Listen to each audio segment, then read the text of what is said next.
Okay.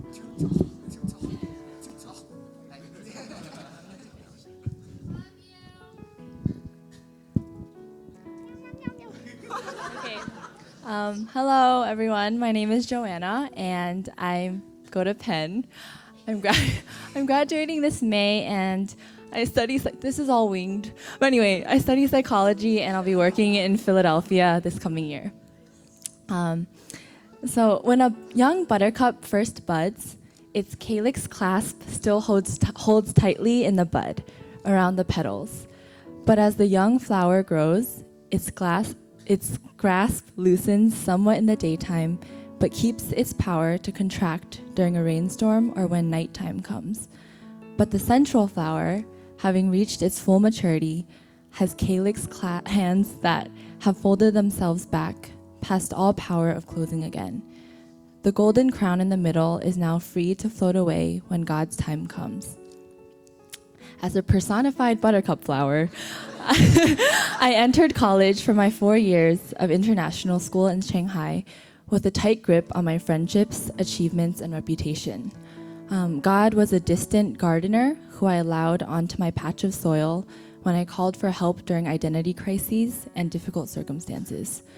And the gospel occasionally loosened my grasp when the lesser things that I lived for failed to deliver.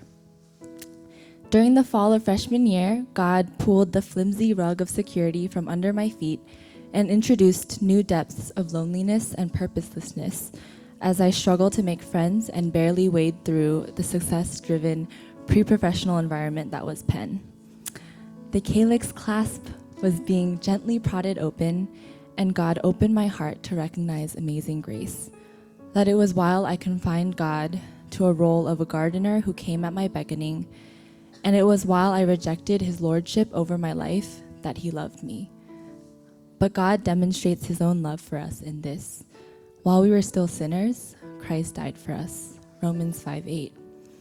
I began to see real transformation and freedom as I grew in GCC, the church that I finally decided to stick with after trying a dessert at intro night that reminded me of home. And as I did life with people my age who lived as though Christ was truly worth every part of their lives. My first semester of freshman year signified the beginning of an end to drinking out of broken cisterns that cannot hold water, an end to chasing after the wind, and an end to using finite things to fill my God-shaped hole. After 4 years of God weaning me off of lesser things to take hold of the ultimate thing, himself, he continues to deepen the truth that I was made to know and love and to be known and loved by the one who created me in his likeness. Lilias Potter describes the life cycle of a flower in its death and new life. Look at the expression of abandonment about this wild rose calyx as time goes on, and it begins to grow towards the end for which it has had to count all things but loss. The look of emptiness has gone. It is flung back joyously now, for simultaneously with the new dying, a richer life has begun to work at its heart. So much death and yet so much life. Thank you, God, for never failing to pursue my wandering heart.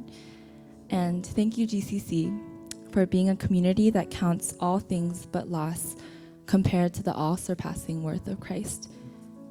And for reminding me of that over and over again until it rings true for me too. Thanks.